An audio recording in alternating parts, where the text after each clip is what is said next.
नमस्कार बच्चों, मार्गस आईएएस पे आपका स्वागत है। मार्गस आईएएस, जैसे मैं पहले भी बता चुका हूं आपको, ये वो संस्थान है जो totally devoted to not make IAS and IPS, to help the government to govern better. बच्चों, मार्गस आईएएस में आपका स्वागत है। आज मैं जो केस लेके आया हूं आपके सामने, वो conflict between the fundamental rights and DPSP, directive principle of state policy के जो बीच का कंफ्लिक्ट है, उसको और आगे बढ़ाते हुए आपको पता है जो directive principle of state policy है, it's a mandate given by the constitution to the government, basically obligations to the state है। और डीपीएसपी को और स्ट्रॉन्ग करने के लिए गवर्नमेंट ने बहुत सारे अमेंडमेंट किए। उस सीरीज में उन्होंने कई अमेंडमेंट किए, और वो अमेंडमेंट किस सीरीज में है और क्या पर्पस था उस अमेंडमेंट का, और काफी जटिल है। ये जो टॉपिक जो आप मैं आज पढ़ा रहा हूं, कई बार आपने बुक उठाए होंगे, पढ़े होंगे, बिल्कुल दिमाग से निकल जाता होगा। थोड़ा आज आप ध्यान देना, मुझे लग रहा है कि आपको ये 100% आपके ब्रेन में फिट हो जाएगा। तो स्टार्ट करते हैं टाइम ना वेस्ट करते हुए। आज जो मैं लेके आया हूं आपके सामने मार्गस आईएएस के चैनल पे, वो लेके आया हूं amendment for gave the primacy of DPSP over the fundamental rights. जो directive principle of state policy की जो प्राइमेसी है ओवर द फंडामेंटल राइट्स के ऊपर कैसे दिया गया, और पार्लियामेंट के थ्रू कैसे गवर्नमेंट ने उस प्राइमेसी को स्टैब्लिश करने की कोशिश की है, और उसके लिए उन्होंने अनेक सेवरल अमेंडमेंट किए। वो सेवरल अमेंडमेंट जो था, फर्स्ट अमेंडमेंट ऑलरेडी आप कई बार बता चुका हूं, फर्स्ट अमेंडमेंट लेके आए थे 1951 में। इस अमेंडमेंट के तहत ऑलरेडी मैं आपको क्लियर कर चुका हूं कि आर्टिकल 15 के अंदर क्लॉज 4 जोड़ा गया था अंडर द डीपीएसपी आर्टिकल 46।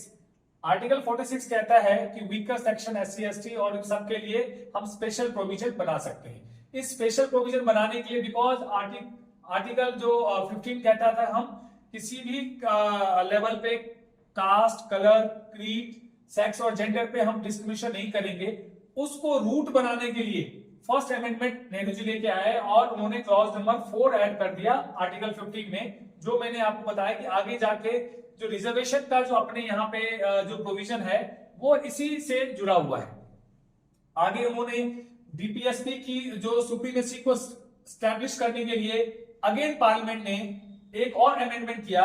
उस अमेंडमेंट को नेहरू जी ने लेके आए, अमेंडमेंट 4 1955 में। एक्चुअली ये 1954 में आया, बट ये लागू 55 से हुआ, तो इसको बोला जाता है अमेंडमेंट एक्ट 1955। तो नेहरू जी ने फिर again DPSP, directive principle of state policy को, सुप्रीमेसी को स्टैब्लिश करने के लिए अमेंडमेंट नंबर 4 लेके आए। और उसके साथ उन्होंने अमेंडमेंट नंबर 4 के साथ उन्होंने क्या किया, जो क्लॉज नंबर आपका जो 31A और 31B को क्या क्या किया, इंसर्ट किया। मैं वर्ड बोल रहा हूं, इंसर्ट किया। कई बार लोग बोलते हैं ऐड कर दिया, ऐड नहीं होता है, इंसर्ट मतलब कि आर्टिकल 31 के अंदर ही वो क्लॉज करके डाले गए, राइट। फिर उन्होंने अमेंडमेंट नंबर कौन से लेके आए, 25 लेके आए 1971 में। अगेन जो मोटो था, to establish the primacy of the DPSP over the fundamental rights.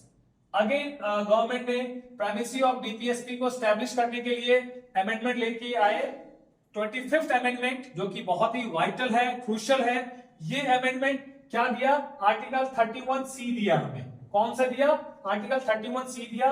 और ये आर्टिकल 31C आगे जाके बहुत ही ज्यादा वाइटल बना, इसको डिटेल में अभी बताऊंगा मैं आगे जाके। अब अमेंडमेंट 42 लेके आए, जो कि पता ही आपको मिनी कॉन्स्टिट्यूशनल अमेंडमेंट कहते हैं, 1976 में। इसके तहत अनेकों प्रोविजंस डीपीएसपी के रिलेटेड अमेंड किए गए और लाए गए, to establish the primacy of the DPSP over the fundamental rights.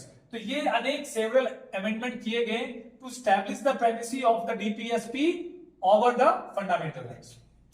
First amendment, जो फर्स्ट अमेंडमेंट जो नेहरू जी लेके आए थे 1951 में, उसमें उन्होंने क्या किया, आर्टिकल 31A और 31B दोनों ऐड किया। उन्होंने कहां ऐड किया, आर्टिकल ऐड नहीं किया, इंसर्ट किया। इंसर्ट किया 31A एंड 31B, और to nullify the Champakam Dorairajan case, जो कि फेमस केस था, उसको नलीफाई करने के लिए, और insert the article 15 clause number 4, clause number 4 को इंसर्ट किया गया ताकि to give the effect of article 46.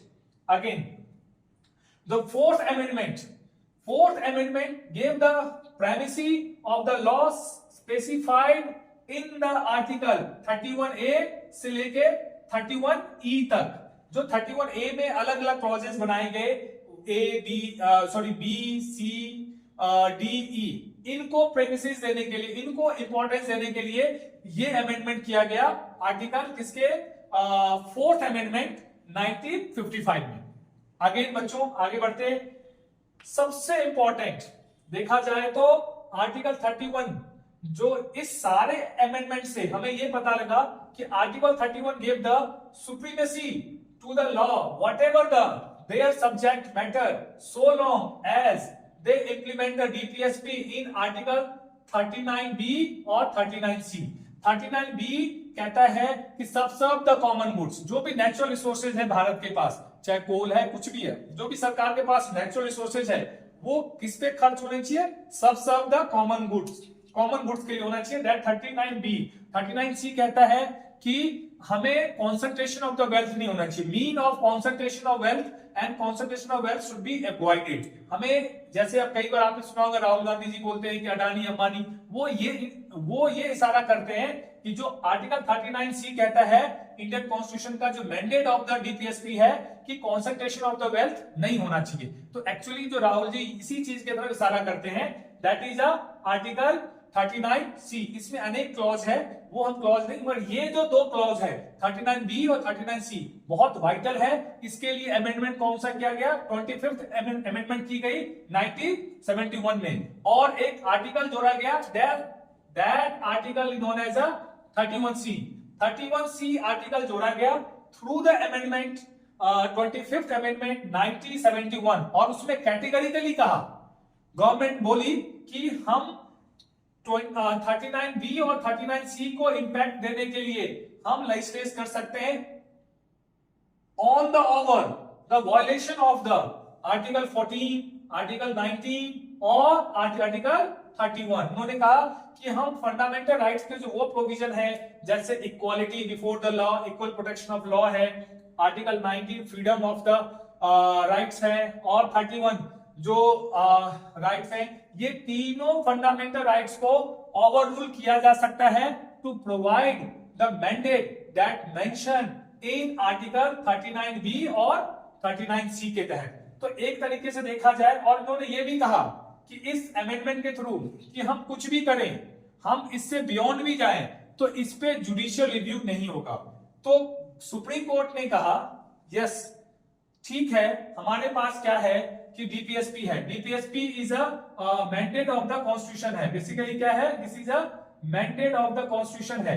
आपके पास क्या मिला हुआ है, सोशो इकोनॉमिकल आपकी जस्टिस देना है, मतलब कि वेलफेयर नेचर है. इसके लिए आप ये कर सकते हैं, क्योंकि हमारा देश जो है वो वेलफेयर स्टेट है. तो आप वेलफेयर देने के लिए, जस्टिस देने के लिए आप 39B और 39C को इंप्लीमेंट करने के लिए आप ओवरलुक कर सकते हैं फंडामेंटल राइट्स को, या ओवरराइड कर सकते हैं आर्टिकल 14, 19 और 31 को. बट ये बात तो हम मान रहे हैं कि that amendment through the article 25 is valid. But जब आप कहते हैं कि इस पे हम जुडिशियल रिव्यू नहीं करेंगे या जुडिशियल स्क्रूटनी नहीं होगी, तो that is also against the mandate of constitution. आप मेलाफाइड, यदि हम इसको जुडिशियल स्क्रूटनी नहीं करेंगे तो क्योस क्रिएट हो जाएगा, लोगों को जस्टिस देने की बजाय जस्टिस डिनाई हो जाएगा.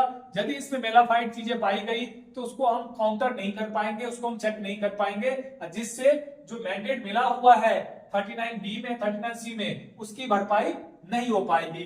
तो उन्होंने कहा कि पहला पार्ट हम आपको मानते हैं, you can overlook on the implementation of the clause 39B और 39C on behalf of the fundamental rights 14, 19, 31.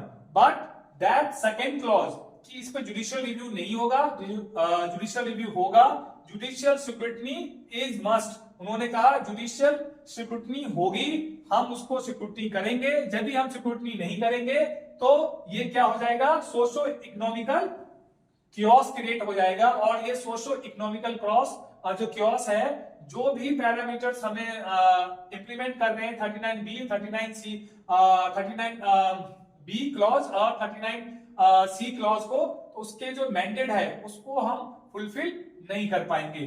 सो आगे आगे जाते उन्होंने ये भी कहा, जो आर्टिकल 25 था, उन्होंने बेसिकली क्या किया, this article basically shorted the fundamental rights of property, fundamental rights of property को और वो शॉर्टन कर दिया, और उसमें कह दिया कि यदि हम clause number 39B 39C implement कर रहे हैं तो इसको राइट टू प्रॉपर्टी के लेवल पे चैलेंज नहीं किया जा सकता है। एक्चुअली ये इसीलिए ऐसा किया गया कि जब हम लैंड एक्विजिशन चकबंदी करेंगे या हम कोई ऐसा मतलब प्रोसीजर लेके आएंगे, जैसे मान लो 39A 39B बेसिकली क्या है, प्रोटेक्शन है, protection against the E state and the compensation for the acquisition of land.